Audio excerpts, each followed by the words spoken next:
Welcome to our channel, Intimate Lens. This is Dr. Katz, and today's lens is zooming on faking an orgasm.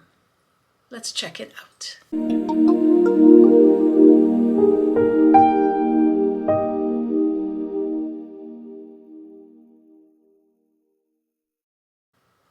Let's start by saying that faking an orgasm is not a good thing and should be discouraged.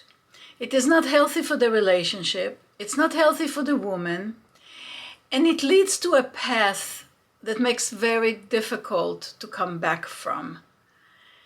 Imagine the woman who fakes it and fakes it and fakes it, and eventually, for whatever reason, there is disclosure. Another partner is caught in a bind. You lied to me all this time? Why didn't you tell me? And here I thought that everything was okay.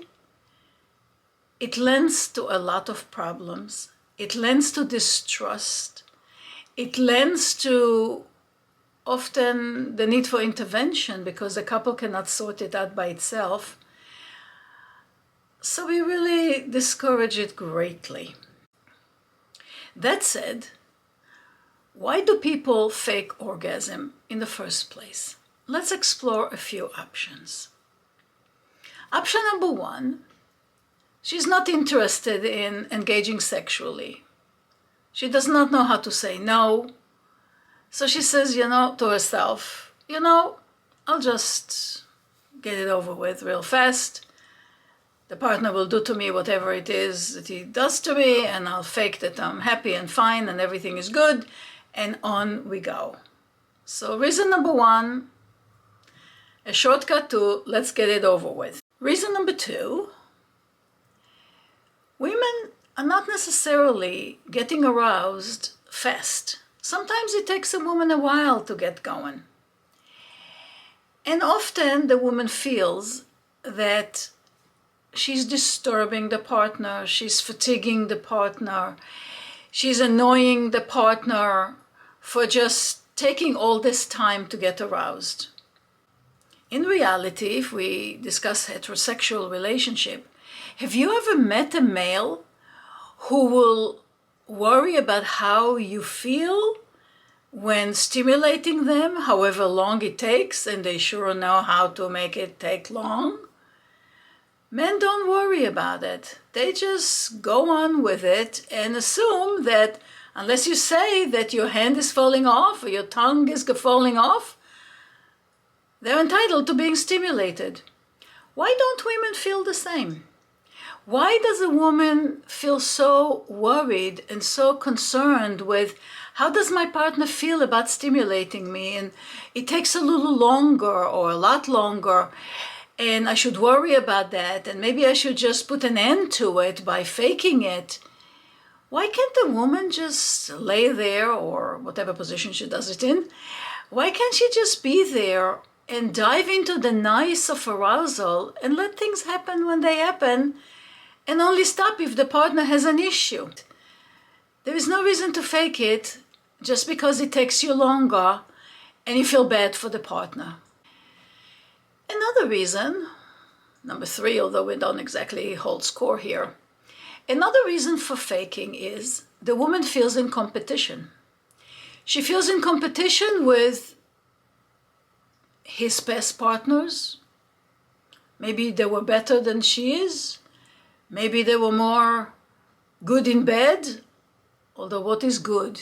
Good is whatever makes everybody happy in the arrangement. She feels in competition with the media. TV and movies and advertisements and the internet depict sex and sexuality in a way that is very hard to match in real life. And a woman who may be concerned about that she's not good enough, will end up not relaxing, not enjoying the activity, but seeking solutions for her frustration, faking being one of them. I'll just fake it like they do in the movies. And of course, women can fake just fine. And the man would never know that she fakes or not. There is no ejaculation for a female, so he would not know. And this way, I'm as good as anybody else before. Very sad, isn't it? Another reason for faking is lack of education, lack of sexual knowledge, lack of understanding what arousal is all about. Maybe she never had an orgasm. Maybe she's afraid to try and reach an orgasm. And in protection and in frustration and in wanting to make the whole sexual activity seem fine and dandy, she just fakes it instead of saying, I don't know what it is. I've never had it before. Let's learn what it is. It's okay. Another reason why some women will fake it is because the partner is not doing for them what they would like to have done sexually, or they don't do it as good as they would like, whatever that means. So instead of communicating, they just pretend, yeah, it's okay, and they just fake it, again, to get it over with. Another reason for faking is not loving yourself enough. Not giving yourself the opportunity to also benefit and enjoy the sexual encounter, but rather feeling that it's a chore, feeling that it's a competition, a race. And therefore, if you don't get out of it what you want, then why bother? You begin to be resentful and dislike it, and you just want to get it over with. So let's fake it. Let's make sure everything is really looking fine and dandy, and everybody will think that it's good. But it's a deep, deep hole of deceit. And as we said earlier, it's very hard to crawl back out of it. And then it becomes a pattern. Because for a woman, her head, her mind is the primary sexual organ. If the mind is not in cahoots with getting into the sexual act, nothing will happen. The clitoris is the physical agent of the mind on that. So if we shut it down and we don't allow arousal to happen happily, to happen how we like it, we do not speak up our sexual preferences, we don't say what we want, or we don't say we don't feel like doing it tonight, so let's skip it, and we fake instead, we begin to program our mind to avoid, to shut down in the sexual arena. And then it is a long way to come back. We've had too many patients who have gotten there to that sexual shutdown mode, and they found it extremely difficult to reverse it because the mind is extremely manipulative, and it's very hard to undo mental and emotional patterns. So again, to fake or not to fake, hopefully you know the answer.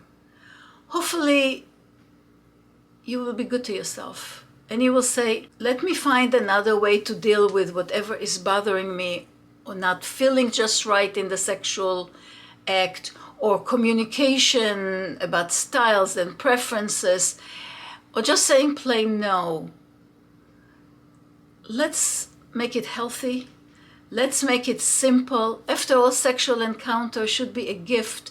It should be a pleasurable activity, nice, the two people engage in for the purpose of being together, of feeling a physical nice, and just experiencing and exercising something that they cannot do with the best of friends. Think about it. Seek professional help if you're not sure how to get out of a faking situation. Seek professional help if you're not sure how to solve your sexual breakdowns. But let's hope you're not faking it. It is not going to be a good thing. Thank you very much. Hopefully you learned something. Please share, subscribe, pass on the word, and see you next time.